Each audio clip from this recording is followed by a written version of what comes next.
La pratique médiatique en milieu scolaire est un levier d'oralité indéniable. Je vous propose aujourd'hui quelques exercices sur la forme.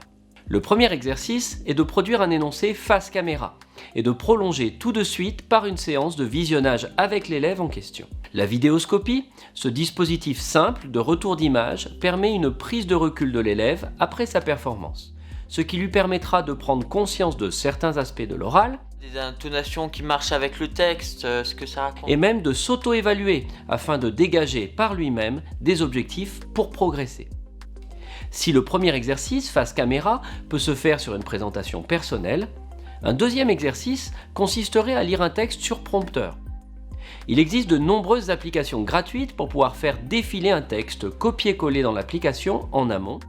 Le prompteur permet d'éviter l'apprentissage d'un texte et de libérer sa charge cognitive le temps de l'exercice oral afin de travailler sa posture, sa gestuelle, son rythme ou encore son intonation. J'ai entendu le sable hurler sous la brûlure du soleil. Le prolongement suivant est de demander à l'élève lui-même d'être l'auteur du texte qui sera intégré au prompteur pour un troisième exercice. L'élève sera donc amené à écrire pour l'oral.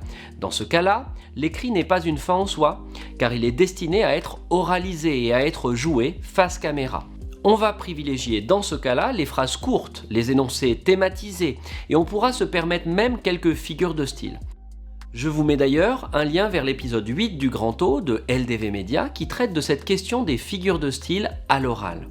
Enfin, le dernier exercice, très fréquent dans la Web TV, est celui de l'interview, où les journalistes doivent être certes émetteurs d'énoncés, mais également récepteurs d'informations. Le scénario que je vous propose sous cette vidéo est celui d'un atelier de relance où l'élève, dans un premier temps, visionne quelques exemples de relance en interview. Les élèves disposent devant eux du célèbre hexamètre de Quintilien. Composé de questions fondamentales, cet outil permettra de démarrer l'interview et de ne jamais être à court de questions.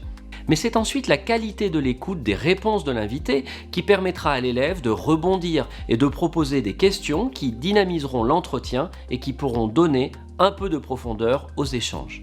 Je vous mets en description de cette vidéo des liens vers les fiches scénarios de ces différentes activités, ainsi que des liens vers des applications de prompteurs. Je vous remercie d'avoir suivi cet épisode des petits outils de la Web TV et je vous dis à bientôt sur LDV Media.